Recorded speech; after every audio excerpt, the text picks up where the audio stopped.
Hello, আসসালামু আলাইকুম। সবাই কেমন আছেন? নিশ্চয়ই ভালো আছেন। আমি আপনাদের রীতা আপু খুবই ভালো আছি, আলহামদুলিল্লাহ। চলে আসলাম পিঠা ঘরে।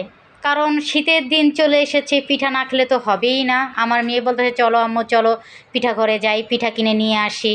তো ভাবলাম যে বাসায় তো আসলে সব ধরনের পিঠা বানানো যায় না। একদিনে কখনো বানানো যায় না। আপনারা বানাতে পারেন ২ ধরনের হয়তো পিঠা বানাতে পারবেন। ৩-৪ ধরনের বানাতে গেলে আপনার কষ্ট হয়ে যাবে। তো দেখা যায় কি পিঠা ঘরে গেলে কি হয়, সব ধরনের পিঠা আপনি কিনতে পারবেন। কিনে বাসায় নিয়ে খুব মজা করে খেতে পারবেন। আর ওদের পিঠাগুলো অনেক মজা হয়, না খেলে বুঝবেন না। একবার পিঠা ঘরে আসেন, এসে আপনারা কিনে দেখেন যে কতটাই সুস্বাদু তাদের পিঠা। তারপরে মেয়ে দেখলো কোন পিঠা কিনবে।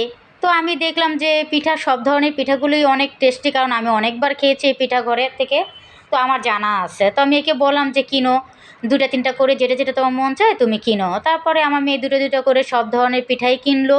তারপর ভাপা পিঠাটা তো ভাইয়াকে বললাম, "ভাইয়া ভালো করে বানিয়ে দেন।"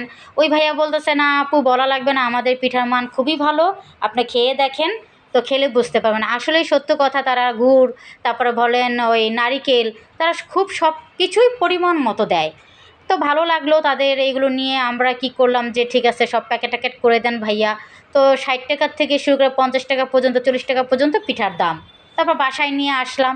এসে পর টেবিলে ঢেলে অর্ধেক ওর বাপ চাচাদের দিয়ে আসলাম, আর অর্ধেক ছেলেমেয়েদের দিয়েছি। তো তোমরা সবাই একসাথে বসো। লাড্ডুটা আসলে অনেক মজা।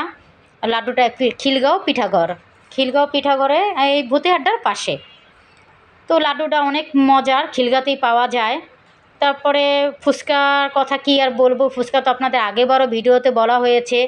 তো পিঠা এই ফুচকাটা আসলে কি একসাথে যখন বানায় দেয়, তখন আরিফ ভাইকে বলাও লাগে না যে ভাইয়া আমাকে ফুচকাটা বানিয়ে দেন। তো জানে আমি পার্সেল করে সবসময় বাসায় নিয়ে আসি।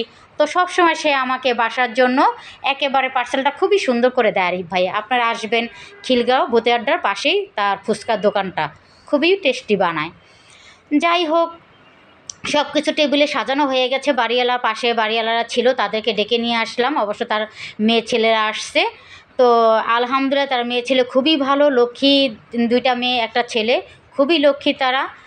অসাধারণ তাদের ব্যবহার, বলার মতো না। তো বলতেছে, "আন্টি আমাদের কেন এত আয়োজন করতেছেন?"